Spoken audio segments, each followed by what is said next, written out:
Instagram Bisnis Sulawesi.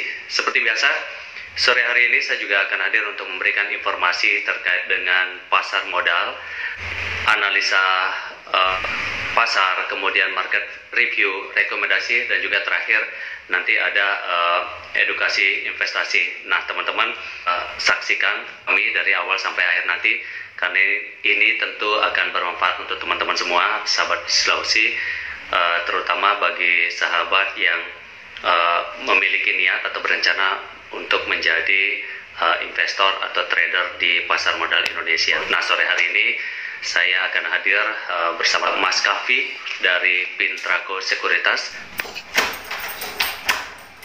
Oke, selamat sore Mas Kavi. Sore, Bli. Sehat? Sore. Alhamdulillah sehat-sehat, Bli.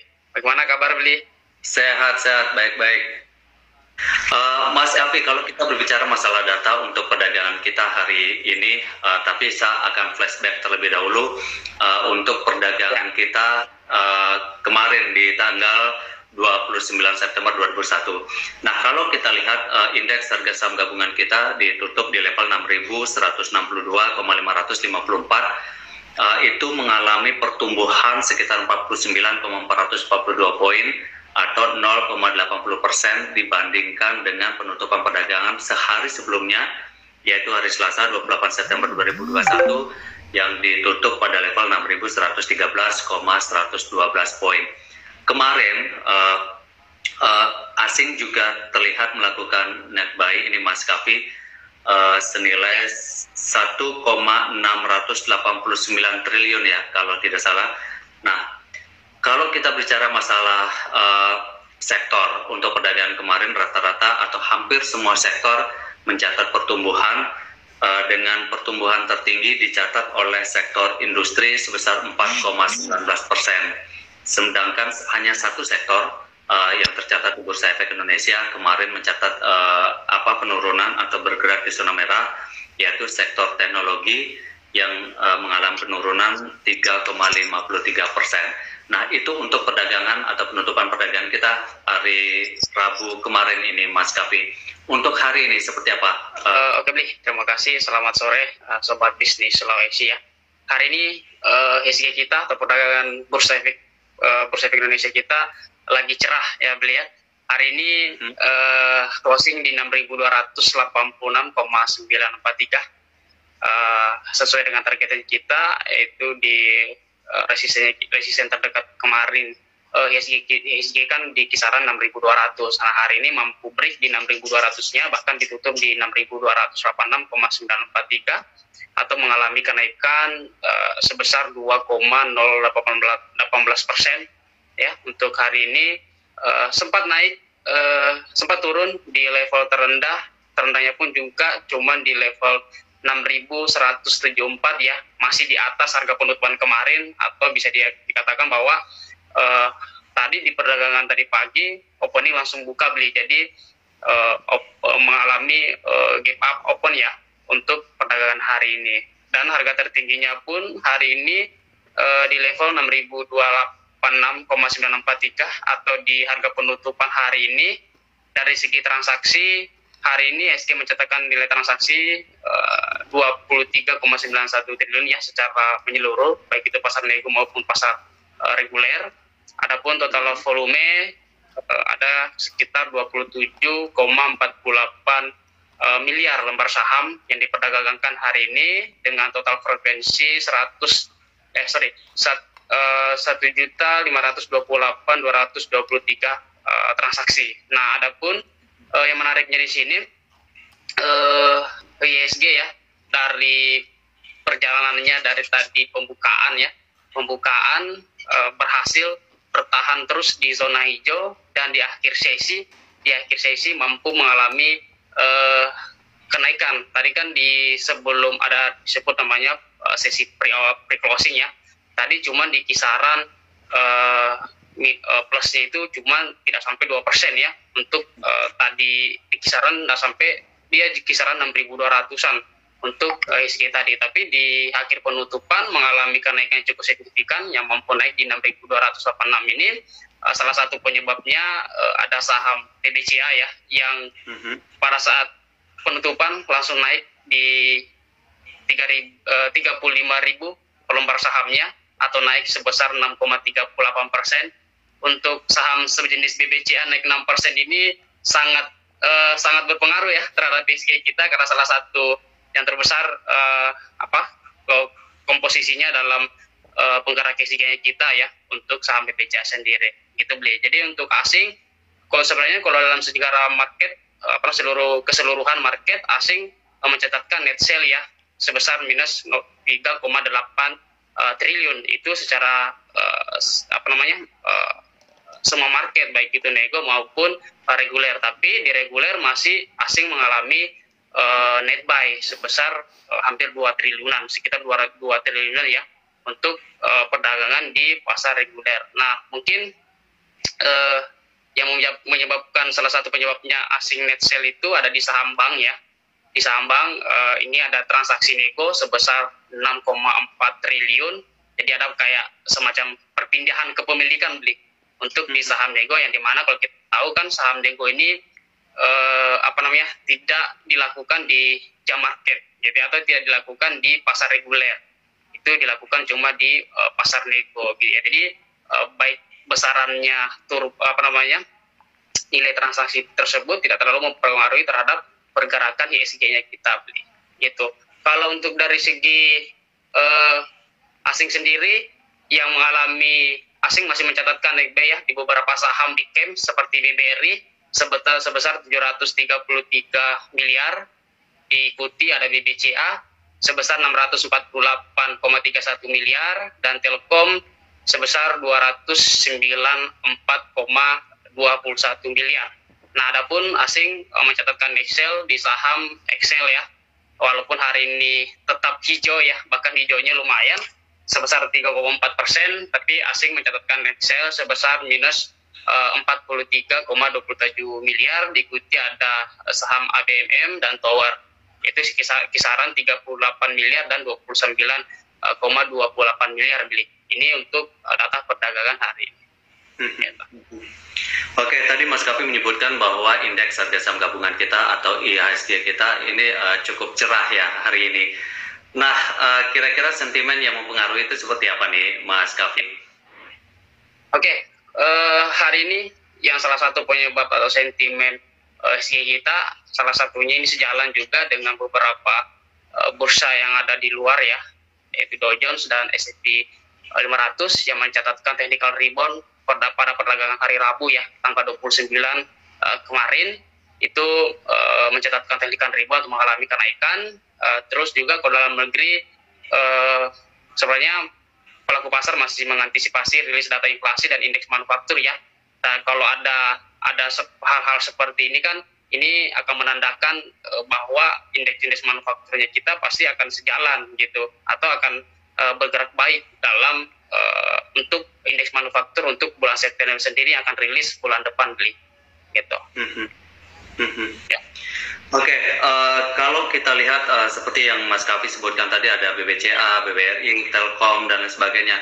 Nah, itu juga kemarin menjadi top market capital ya. Apakah hari ini juga masih tetap seperti itu atau ada perubahan-perubahan? Kalau kemarin top market capital saya catat di sini, Mas Kavi, ada BBCA, BBRI, Telkom, kemudian BMRI, ASI. Itu yang 5 tertingginya kemarin.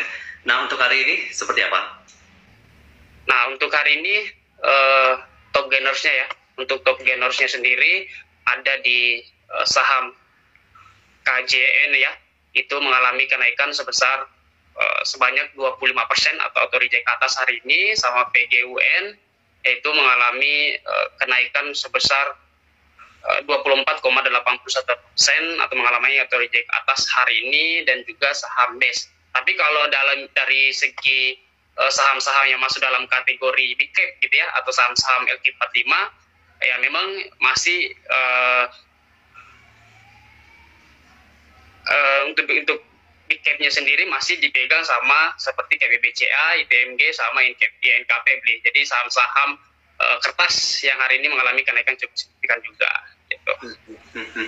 Saham-saham kertas itu apa faktor yang mempengaruhi sampai saham-saham ini cukup signifikan juga mengalami kenaikan?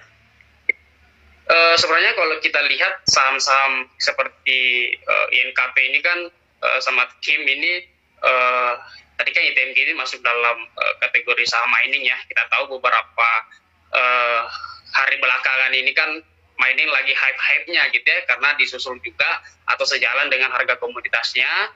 Terus yang kedua kan ada mengalami kenaikan seperti saham BPCA, terus ada INKP. Ya, untuk INKP sendiri ini memang hari ini mengalami sebesar kenaikan 5,54% untuk hari ini. Itu sejalan dengan kalau dari kita lihat dari segi teknikalnya, Bli, kalau kita lihat ini masuk dalam fase jenis jual, yang dimana sudah mengalami penurunan cukup signifikan gitu ya. Jadi ada hari ini memang ada mengalami technical rebound untuk perdagangan hari ini, gitu Bli. Oke, kalau kita bicara masalah rekomendasi ini Mas Kapi, apa yang bisa direkomendasikan untuk perdagangan esok hari, kemudian untuk saham-saham jangka menengah dan jangka panjang ini, Mas Kapi? Oke, kalau untuk perdagangan besok, selain saham perbankan BBRI ya, kita juga masih merekomendasikan karena dari segi teknikal juga masih menarik. Hari ini mampu breakout ya, atau mampu break resisten, yang dimana setelah melakukan setelah resistnya ditembus atau break resist atau breakout, itu akan bisa melanjutkan lagi kenaikannya gitu Bli. Jadi BBRI masih menarik. Nah, selain BBRI untuk besok ada aneka tambang Bli atau Antam, ini masih menarik karena kenapa? Kita tahu setelah rilis laporan keuangannya beberapa hari yang lalu ya, aneka tambang ini mencatatkan laporan keuangan yang positif atau yang cemerlang gitu. Nah, dari segi teknikal pun juga masih menarik. Mungkin teman-teman bisa mencermati untuk aneka tambang sendiri besok sambil memantau harga komoditasnya ya, itu nikel seperti apa untuk sebentar malam atau dini hari nanti gitu ya, untuk komoditasnya sendiri gitu. Nah, kalau untuk jangka menengah mungkin menarik untuk saham properti konstruksi ini masih menarik sebenarnya Beli ya. Karena kita tahu setelah siklusnya itu kan setelah saham-saham perbankan mulai naik, pasti akan dibarengi dengan saham-saham konstruksi maupun properti gitu ya. Nah, mungkin teman-teman juga bisa mencermati saham-saham konstruksi dan properti tersebut. Nah, selain itu ada yang menarik juga saham CPO, karena kita tahu di akhir tahun kan musim penghujan gitu ya. Nah, kalau kita tahu kalau musim penghujan itu kan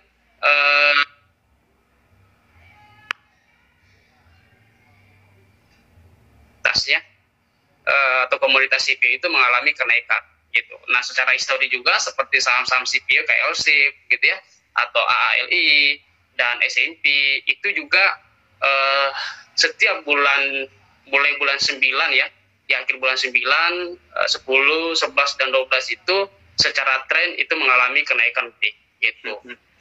Jadi bisa dicermati itu tadi. Kalau untuk jangka pendek mungkin masih di saham-saham mining khususnya kayak nikel maupun batu bara, sama perbankan juga masih menarik. Tapi kalau untuk jangka menengah ya teman-teman bisa cermati saham-saham konstruksi, properti dan CPO. Gitu. Kalau CPO sendiri sudah terlihat ya tren kenaikannya sejak beberapa hari terakhir ini ya, Mas Kapi ya? Ya, betul Beli. Kalau untuk jangka panjangnya? Ya, kalau untuk jangka panjangnya saya masih di saham-saham perbankan Beli ya, saham finance ini masih menarik seperti kayak BBRI. Ini kan masih dalam kategori masih murah secara teknikal ya, masih di bawah harganya. Ini masih menarik untuk teman-teman beli dan simpan. Hari ini harga psikologis BRI kalau dia mampu tembus di harga kembali di harga di level 4.000-nya, teman-teman bisa hold ya untuk BBRI sendiri. Targetnya kita pun terdekat di 4.400 untuk BBRI sendiri. Gitu. Ini menarik untuk saham BBRI karena yang seperti mungkin sudah beberapa ya saya sampaikan ya, sudah bahwa setelah adanya recovery pasti saham-saham finance khususnya di perbankan itu akan lebih duluan gitu naiknya gitu. Artinya yang lebih cepat untuk recovery-nya itu Mas Kavi ya. Mas Kavi, kalau kita secara spesifik ini tadi Mas Kavi menyebutkan misalnya untuk BBRI itu harga terendah ya kalau tidak salah di 4.400. Nah, kemudian kalau misalnya kita berbicara masalah jangka panjang itu kan mungkin dalam 6 bulanan atau sampai 1 tahunan di situ.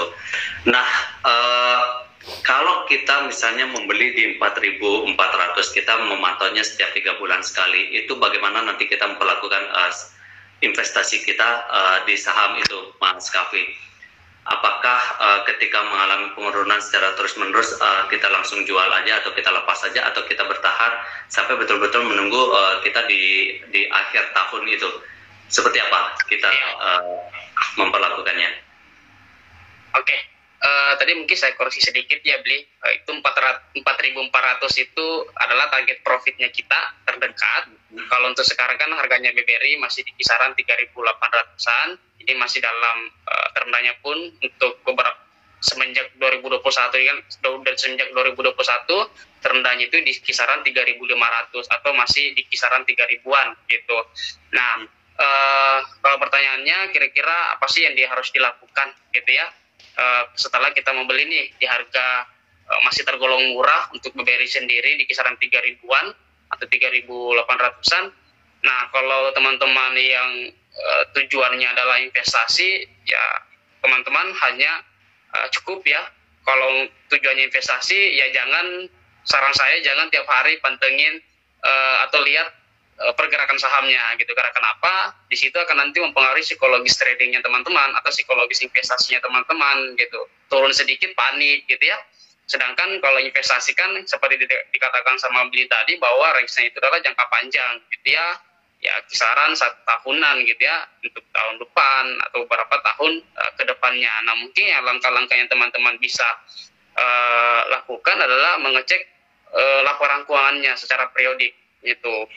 Nah, untuk laporan keuangan sendiri kan dibagi per kuartal, semester, atau tahunan ya. Jadi teman-teman bisa mengecek ya per 3 bulan, teman-teman bisa cek 1 atau ya maksimal 1 atau 2 kali ya untuk mengecek harga sahamnya sampai di mana. Kalau memang masih mengalami penurunan, apalagi kalau saham-saham yang seperti sejenisnya BBRI atau tujuannya investasi, kalau sahamnya turun, terus kita masih punya cash, ya harusnya teman-teman bisa nambah lagi gitu ya, atau yang disebut averaging down. Nah, tetapi dengan catatan selama laporan keuangannya masih baik. Jadi patokannya seorang investor itu Bli, selagi keuangannya atau laporan keuangannya masih bagus, investor masih hold sahamnya. Gitu. Walaupun turun harga sahamnya, ya tidak jadi masalah karena dia patokannya adalah laporan keuangan. Justru kalau seorang investor turun harga sahamnya ya, baru dia beli mungkin hari ini terus turun beberapa bulan ke depan, ya mungkin ada beberapa investor yang merasa senang karena kenapa dia bisa nambah lagi kepemilikannya gitu. Yang dimana awalnya dia cuma punya 10 lot, kan sayang tuh kalau kita averaging up gitu ya atau averaging di atas gitu ya, kan kita sudah dapat harga murah. Tapi kalau turun lagi selama perusahaannya laporan keuangannya bagus, itu tidak jadi masalah untuk teman-teman tambah gitu. Makanya kalau seorang investor ya kuncinya atau pegangannya itu adalah laporan keuangan. Jadi selama keuangannya bagus dan bisnis menjanjikan, itu teman-teman masih bisa hold. Kalaupun di tengah jalan nanti harga saham menurun, justru kita sebagai momen untuk menambah saham kita ya, untuk kita lepas di saat harganya mulai ada kenaikan. Oke, kalau misalnya kita berbicara mengenai teman-teman kita yang investor pemula ini, Mas Kavi. Nah, kalau Mas Kavi kayak seperti tadi merekomendasikan, misalnya salah satu adalah saham BBRI yang notabene kita memang layak untuk kita jadikan investasi jangka panjang. Nah, idealnya ini Mas Kavi, memang sih kalau kita berinvestasi tergantung seberapa banyak kita memiliki dana untuk kita investasikan, kan seperti itu. Nah, tapi kalau kita sebagai pemula ini idealnya seperti apa?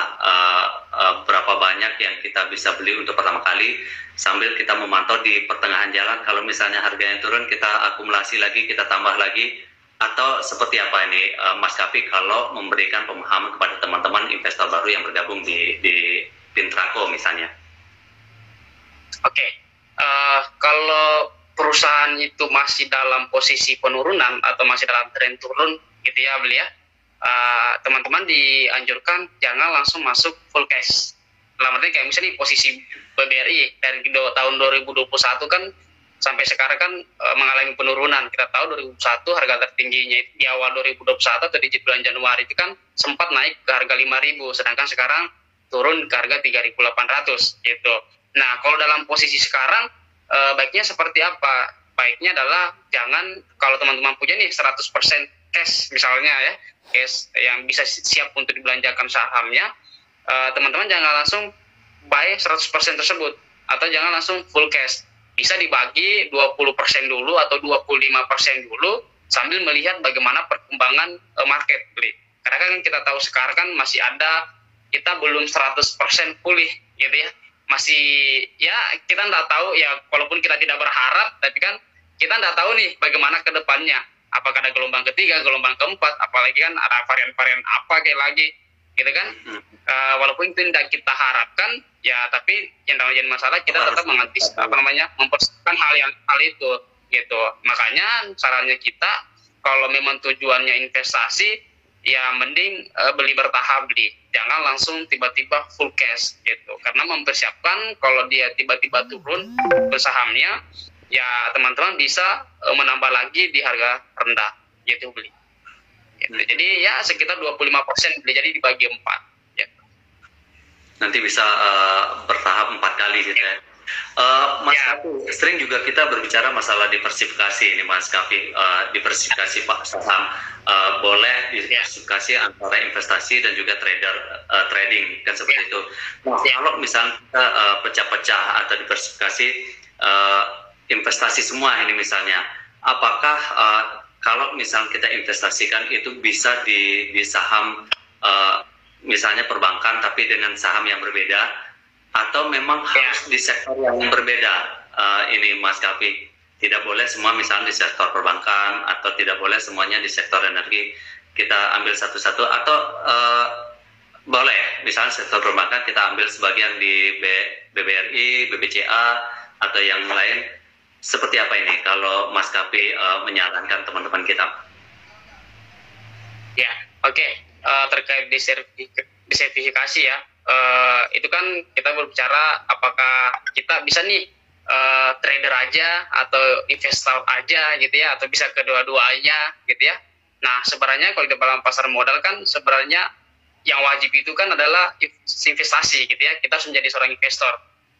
Trader itu kan ya kita tahu butuh ilmu yang lebih dalam, harus punya pengalaman di market. Jadi kalau tidak siap ya nggak usah trading gitu. Makanya dalam pembagian itu, dalam apakah membeli dia seorang trader atau investor gitu ya, sebenarnya dalam pemilihan sahamnya itu beli, kalau apakah boleh di satu sektor, itu boleh sebenarnya. Kayak misal nih kita mau trading kan di sektor finance gitu ya, kita juga trading kan di sektor finance dan juga diinvestasikan juga di sektor finance. Nanti kan tinggal pemilihan sahamnya. Misalnya BBRI ini layak untuk diinvestasikan. Nah terus ada saham lain yang di sektor finance, misalnya BBTN nih, gitu ya.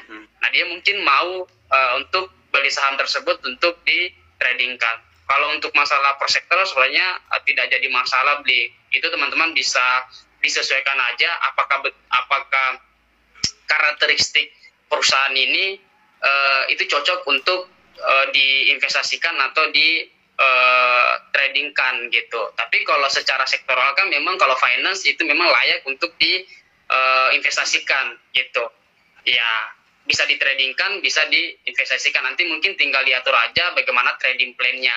Kalau plan-nya itu untuk jangka panjang, ya jadi investasi. Tapi kalau target-targetnya itu atau plan-nya itu mungkin cuma mengejar 2-3%, ya itu berarti masuk dalam kategori trader gitu. Tapi memang ada beberapa sektor yang mungkin tidak disarankan untuk disimpan jangka panjang beli.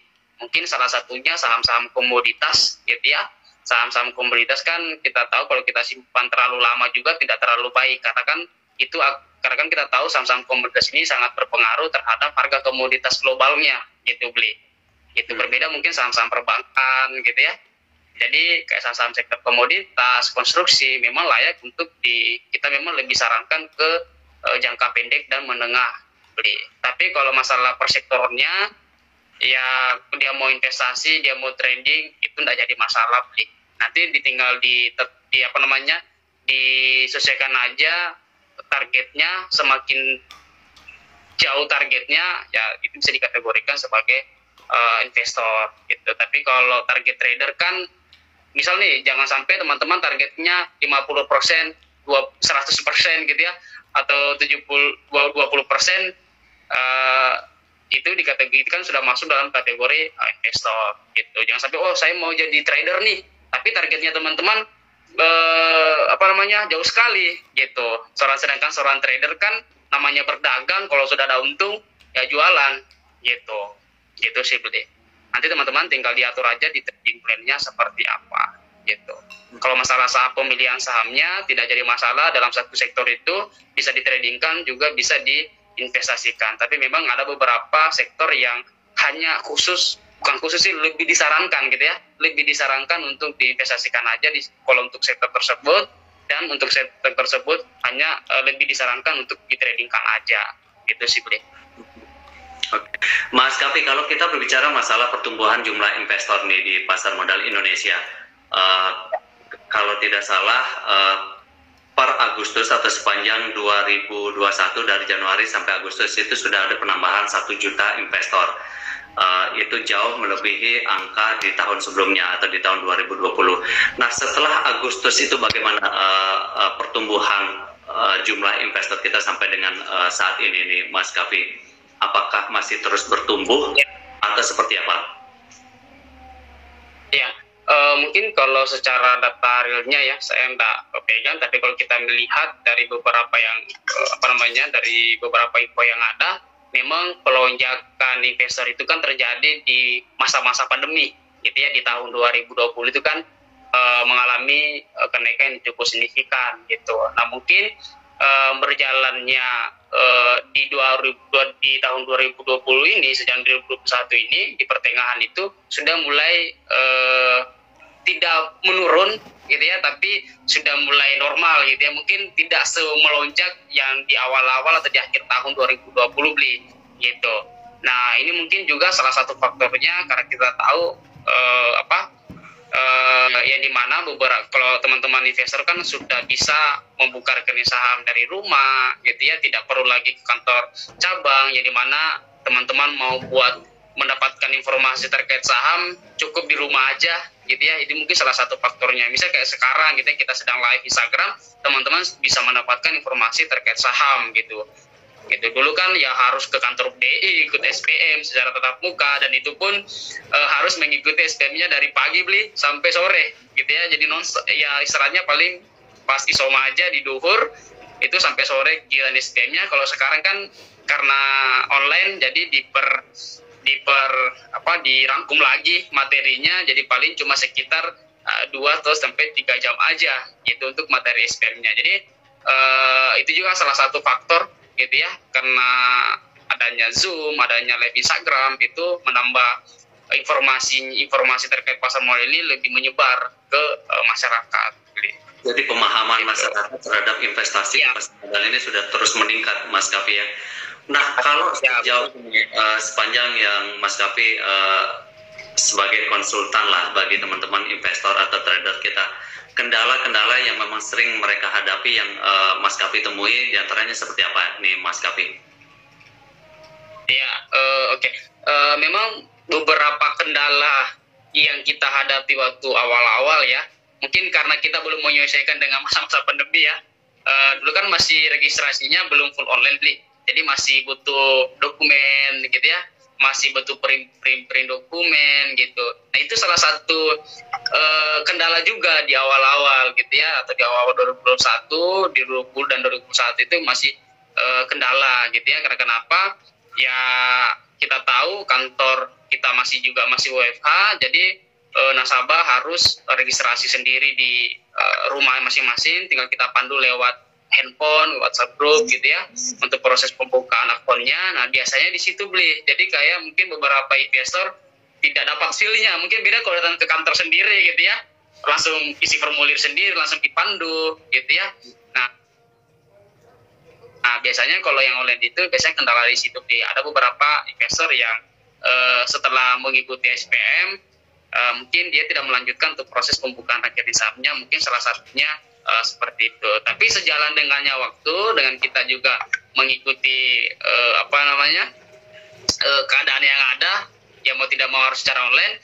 Ya sekarang teman-teman dari rumah ya sudah bisa membuka rekening saham tanpa ribet, gitu, tanpa print dokumen lagi, gitu. Jadi mungkin awal-awal kendalanya selama pandemi beli ya, mungkin itu beli kendalanya. Dulu kita menyesuaikan lah dari awalnya tatap muka ke online gitu, jadi sudah bisa di atas.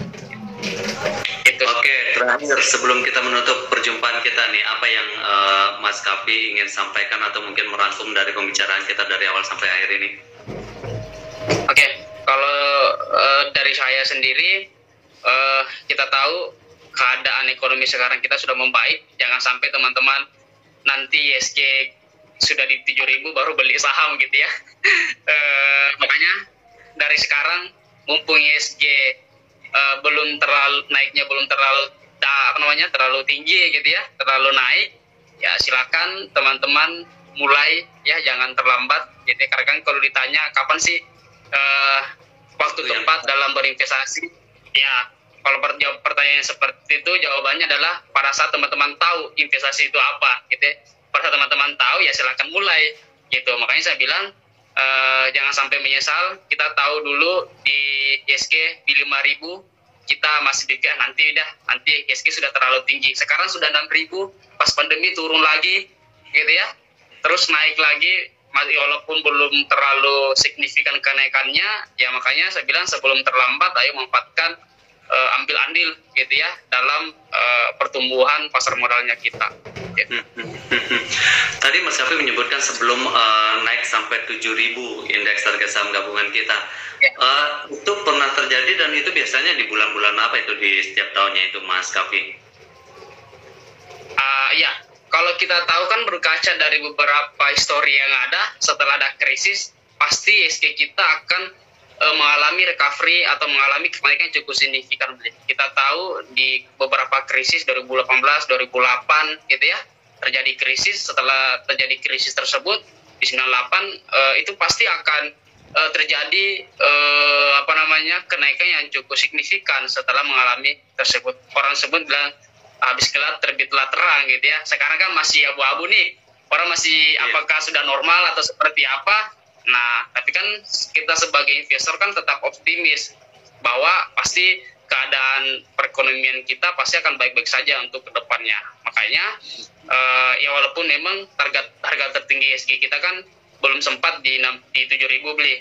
Makanya saya bilang jangan sampai nanti ISG di 7.000 baru teman-teman buka rekening saham, terlambat gitu. Jadi kalau teman-teman yang lihat live Instagram ini terus belum buka rekening saham, ayo silakan waktunya sekarang ya untuk membuka rekening saham. Kita di Bursa Efek Indonesia pun juga memiliki hashtag mulai aja dulu gitu ya. Pokoknya silakan dimulai aja, karena kita tahu belajar pasar modal, belajar investasi saham itu tidak bisa langsung ahli atau tidak bisa hanya teori saja, harus praktek. Kayak Pak Fahmi sering bilang bahwa belajar saham itu seperti belajar renang gitu ya. Jadi kita tidak tahu kita tenggelam atau tidak kalau kita tidak nyemplung langsung ke air gitu ya. Nah, sama di saham seperti itu. Oke, tidak langsung bisa jadi, tidak langsung bisa mahir, tapi tidak seriwah yang kita bayangkan biasanya tuh. Karena kalau selama ini mungkin kesan masyarakat kita untuk berinvestasi di pasar modal itu agak ribet gitu ya. Karena seperti kemarin saya sempat ngobrol dengan salah satu pimpinan instansi, beliau ditawari untuk ini, tapi sudah dikasih gambaran ini apa batas resistennya, batas ininya dengan angka-angka dan koma-koma. Aduh, jangan dulu deh. Mereka beliau langsung malah kata walaupun sebetulnya belum dijelaskan secara lebih lanjut di situ, tapi dari awal yang disampaikan karena sudah masuk angka-angka, sudah masuk koma-koma, ini poin, ini batas atas, batas bawah, itu jadi kelihatannya lebih ini. Padahal kalau misal kita masuk ke situ tidak seriwah yang dibayangkan. Oke, memang kalau yang seperti itu namanya kajian yang baru. Iya. Oke, lanjut. Ya, kenapa? Iya, maksudnya tadi ya namanya belajar hal baru ya pasti di awal-awal ribet gitu ya, atau riuh gitu ya. Tapi kalau sudah belajar sedikit, sudah paham, pasti akan nyaman juga gitu ya. Gitu sih. Betul. Tidak lama terus akan ketagihan dan terus akan memantau itu. Iya, betul-betul beli. Beberapa nasabah pun seperti itu. Oke, terima kasih sekali lagi Mas Kavi bincang-bincang sore hari ini, dan ini pasti bermanfaat untuk sahabat bisnis Sulawesi, juga untuk teman-teman dari Fintraco, dan mudah-mudahan kita bisa berjumpa kembali di esok hari penutupan perdagangan ini besok pekan terakhir ya. Jadi kira-kira besok bagaimana besok? Apakah masih akan terus melanjutkan penguatannya atau bagaimana nih untuk besok?